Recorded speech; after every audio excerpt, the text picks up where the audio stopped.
আজকে ৩ টা বিষয়ে কথা বলব। ৩ টা বিষয়। হক, হালাল, রিয়েল, অথেন্টিক বাস্তব কথা। যেখানে কোনো ঝুট ঝামেলা নাই। পা চাটতে আসেনি, পা চাটবো না, পা চাটার ইচ্ছাও নাই। তবে এই ৩ টা কথা আমার যারা আপনারা মনোযোগ দিয়ে শুনবেন, তারা নিজের ঘাড়ে চাপায়ে নিবেন না। কয়েকদিন থেকে সোশ্যাল মিডিয়াতে দেখছি ভিডাব্লিউডি কার্ড অর্থাৎ সরকার কর্তৃক বিনামূল্যে অসহায় গরিব দুস্থ মহিলাদের জন্য সম্পূর্ণ ফ্রি ২ বছর ৩০ কেজি করে চাল দেবে। এই চালটা ইউনিয়ন পরিষদ থেকে বিতরণ করা হয় এবং যে ভিডব্লিউবি কার্ড এই কার্ডটা ইউনিয়ন পরিষদেই করা হয়।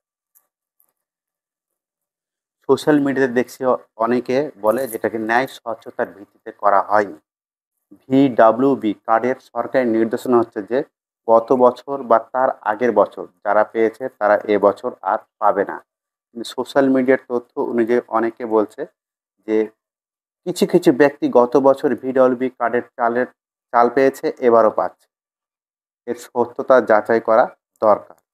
তবে এখানে একটা কথা আছে। কথাটা হলো এই যে কার্ড তৈরি করে ভিডব্লিউবি সরকার কর্তৃক নির্দেশনা অনুযায়ী গত বছর বা তার আগের বছর যারা পেয়েছে এবার তারা পাবে না। কিন্তু অনেকে নাকি এবার পাচ্ছে। এখানে যে ওয়ার্ডে এই ব্যক্তি চালটা পাচ্ছে সেই ওয়ার্ডের মেম্বার ২ জনের মধ্যে যে যোগ সাজেশ করছে মধ্যস্থতাকারী এবং যে কার্ডটা করায় নিয়েছে। কারণ সে তো জানে সরকারি নির্দেশনা ভঙ্গ করে কার্ড করিয়েছে। তাহলে ৩ জন ব্যক্তিকে পাওয়া যাচ্ছে। আমি যতটুকু জানি এই ভিডব্লিউবি কার্ড নতুন করে করা মনে হয় আর সম্ভব নয়। যদি সম্ভব হয় তাহলে উক্ত ব্যক্তির কার্ডটা বাতিল করে নতুন কোনো গরিব অসহায় ব্যক্তির কার্ড তৈরি করে দেওয়ার ব্যবস্থা করতে হবে। আর যদি বাতিল করা সম্ভব না হয় তাহলে যে ব্যক্তি গত বছর ভিডব্লিউবি কার্ডধারী ছিলেন, চাল পেয়েছেন, যেহেতু তার কার্ডটা বাতিল করা যাচ্ছে না, তার কার্ডটা নিয়ে অন্য কোনো গরিব অসহায় ব্যক্তির হাতে তুলে দিতে হবে। যেন ২ বছর সে পায়। আর শাস্তিস্বরূপ উক্ত ওয়ার্ডের মেম্বার যে যোগ সাজেস্ট করেছিল সে এবং যে ব্যক্তি পাওয়ার যোগ্যতা ছিল না, সে ব্যক্তিও পেয়েছে। এই ৩ জন ব্যক্তিকে কিছু ক্ষতিপূরণ বাবদ জরিমানা স্বরূপ অর্থদণ্ড করা দরকার আছে। এজন্যই যে এরকম যদি কিছু ক্ষতিপূরণ অর্থদণ্ড করা হয় তাহলে ভবিষ্যতে এইসব দুর্নীতিগুলো মানে আলোচিত দুর্নীতিগুলো অনেকাংশেই লাঘব করা সম্ভব।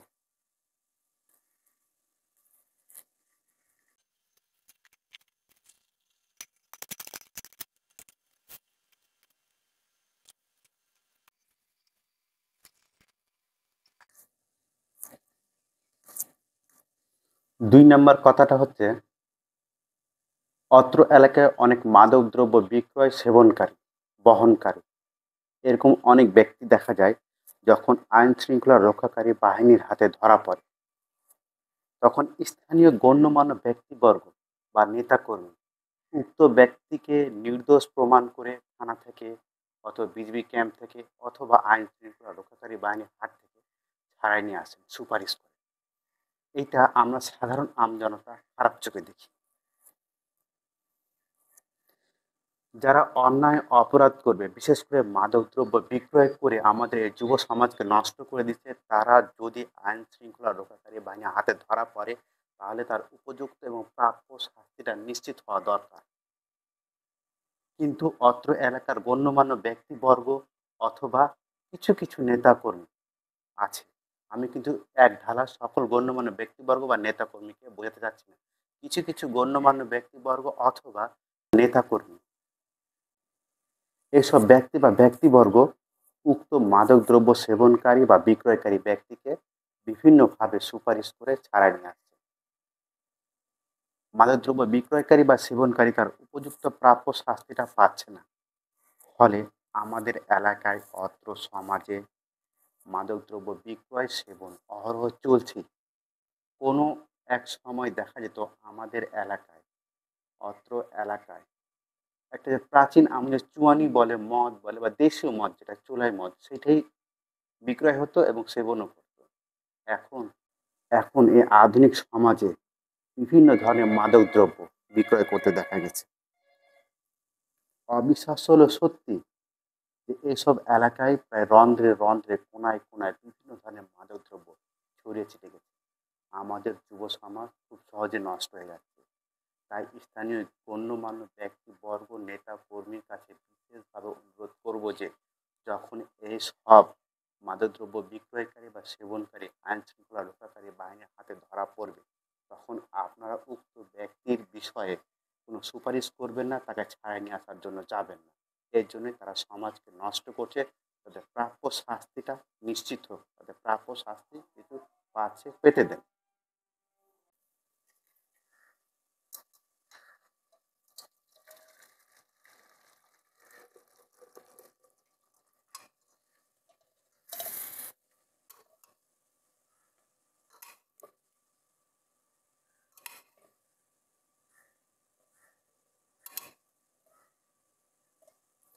ব্রিটিশদের তৈরি অনেক স্থাপনা, ব্রিজ, কালভার্ট, সেতু এখনো সগর্বে বুক ফুলিয়ে বাংলাদেশে মাথা উঁচু করে দাঁড়িয়ে আছে। যেমন ঢাকা বিশ্ববিদ্যালয়ের কার্জন হল ব্রিটিশদের তৈরি, বহু পুরনো প্রাচীন ঐতিহ্যবাহী এই ভবনটি এখনো বুক ফুলিয়ে সগর্বে মাথা উঁচু করে দাঁড়িয়ে আছে। এই ভবনটি বিভিন্ন কাজে ব্যবহার করা হচ্ছে, অফিস, আদালত, এখন শিক্ষা প্রতিষ্ঠান হিসেবে ব্যবহার করা হচ্ছে ঢাকা বিশ্ববিদ্যালয়ের কার্জন হল। তাই ব্রিটিশদের উদাহরণ হিসেবে ব্যবহার করে পোরশা উপজেলায় যেসব ব্রিজ, কালভার্ট, সেতু, রাস্তাঘাট তৈরি করা হবে তা যেন শক্ত, মজবুত, স্থায়ী, টেকসইভাবে স্থাপনা করা হয়, তৈরি করা হয়। এই বিষয়ে যাতে ঠিকাদাররা কোনো দুর্নীতি, অন্যায়, অপরাধ করতে না পারে। যদি কোনো ঠিকাদাররা কোনো দুর্নীতি, অন্যায়, অপরাধ করার সুযোগ গ্রহণ করে, তাহলে স্থানীয় গণ্যমান্য ব্যক্তিবর্গ, নেতাকর্মী যাদের কথা বলার অধিকার আছে, ক্ষমতা আছে, কথা বললে উক্ত দুর্নীতির বিষয়ে কিছু করা সম্ভব, তারা যেন অবশ্যই প্রাণের প্রিয় আমার পোরশা উপজেলার জন্মভূমি মাতৃভূমির প্রতি দরদ দেখিয়ে পূর্বে যেটা কেউ করেনি নতুন ইতিহাস তৈরি করার জন্য আপনাদের কাছে বিনীতভাবে অনুরোধ করছি। যারা এ বিষয়ে কথা বলতে পারবেন তারা অবশ্যই এসব অন্যায়, অপরাধ, দুর্নীতির বিষয়ে অবশ্যই কথা বলবে। এই জন্য আমাদের পোরশা উপজেলায় নতুন করে যেসব বিল্ডিং, ভবন, স্থাপনা, রাস্তাঘাট, ব্রিজ, সেতু, কালভার্ট তৈরি করা হবে তা যেন ব্রিটিশদের মতোই শক্ত, মজবুত, পাকা হিসেবে তৈরি করা হয়, যেন যুগ যুগ ধরে একটা নিদর্শন হিসেবে থেকে যায়। তাই স্থানীয় নেতাকর্মী, গণ্যমান্য ব্যক্তিবর্গ সবার কাছে বিনীত অনুরোধ করবো, যেহেতু আপনাদের কথা বলার অধিকার আছে, অথবা দুটো কথা বলে কাজে লাগে, তাই আপনারা অবশ্যই এসব দুর্নীতির বিরুদ্ধে কথা বলবেন। অবশ্যই বলতে হবে। আমাদের জন্মভূমি, মাতৃভূমি, পোরশা উপজেলা উন্নয়নের জন্য দল, মত নির্বিশেষে সবাইকে একসাথে কাজ করা উচিত। নিজেদের মধ্যে হিংসা, বিদ্বেষ, দলাদলি, অন্তঃকন্দল হৃদয়ের মধ্যে মাটি চাপা দিয়ে কাঁধে কাঁধ লাগিয়ে একসাথে অবশ্যই সবাইকে চলতে হবে। তাহলে আমাদের পোরশা উপজেলার উন্নয়নের শিখর আরোহণ করা দ্রুত সম্ভব।